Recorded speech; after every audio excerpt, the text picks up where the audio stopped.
அனைவருக்கும் வணக்கம். நான் மருத்துவர் செல்வராச மதுரன், வைத்திய அதிகாரி, சுகாதார மேம்பாட்டு பணியகம். இன்றைய தினம் சர்வதேச செப்சிஸ் தினம் செப்டம்பர் மாதம் 13ஆம் தேதி ஒவ்வொரு வருடமும் அனுஷ்டிக்கப்பட்டு வருகின்றது. அது தொடர்பான ஒரு விழிப்புணர்வு கருத்தரங்கு ஒன்றை சுகாதார மேம்பாட்டு பணியகம் நடாத்தி கொண்டிருக்கின்றது.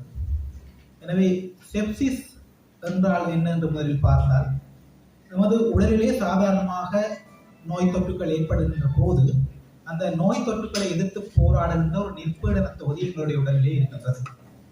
அந்த நிற்பீடன தொகுதியானது அந்த நோயினுடைய தீவிரத்தன்மையை மீறியதாக ஒழுங்கற்ற முறையிலே செயற்பட்டு எங்களுடைய உடலுக்கே கேடு விளைவிக்கக்கூடிய அளவிலே செயற்படும் என்றால் அதனை நாங்கள் தீவிரமான நோய் எதிர்வினை அல்லது செப்சிஸ் என்று கூறுவோம்.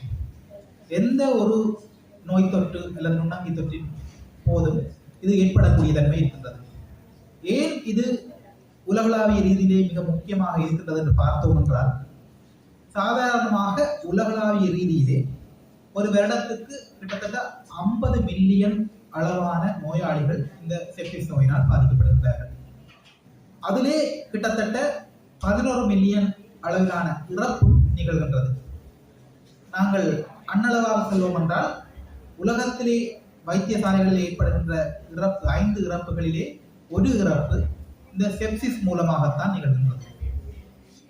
அடுத்த முக்கியமான விடயம், வைத்தியசாலைகளிலே அனுமதிக்கப்படுகின்ற நோயாளிகளிலே ஏற்படுகின்ற இறப்புக்கு மிக முக்கியமான காரணியாக, அது மிக முக்கியமான தடுக்கக்கூடிய காரணியாக இந்த செப்சிஸ் திகழ்கின்றது. இந்த செப்சிஸ் நோயினால் உயிரிழக்காமல் தப்பி வருகின்ற நோயாளிகளிலும் 50% நீண்ட நாட்களான நிறைய குணமுறிகளால் செயற்பட முடியாத தன்மைகளால் பாதிக்கப்படுகின்ற ஒரு தன்மையும் காணப்படுகின்றது. அதைவிட முக்கியமான விடயம், மிகப்பெரிய ஒரு பொருளாதார இழப்பு.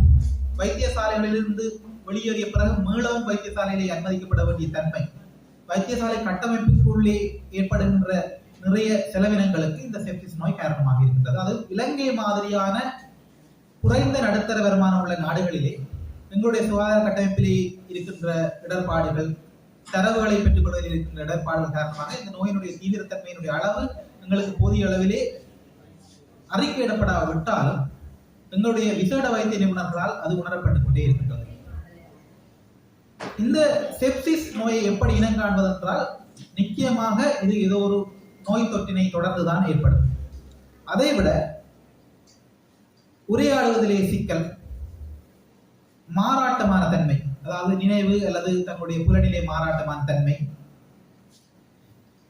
கட்டுப்பாடு இல்லாமலே மலசலம் கலைக்கின்ற தன்மை, எந்த நேரமும் படுக்கையில் அல்லது நித்திரையான தன்மையிலே இருக்கின்ற ஒரு தன்மை, அதைவிட தோலினுடைய கலர், தோலினுடைய நிறம் வெளிறி நிறம் மாறி இருத்தல், இப்படியான அறிகுறிகளை நாம் கூறலாம்.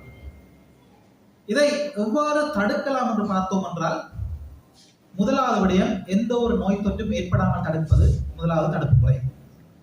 இரண்டாவது, ஒரு தொற்றினை ஆரம்பத்திலேயே அறிந்து கொண்டு அந்த தொற்றுக்குரிய சிகிச்சையை வழங்குதல், அதாவது ஆரம்பத்திலேயே அந்த நோயை கண்டறிதல்.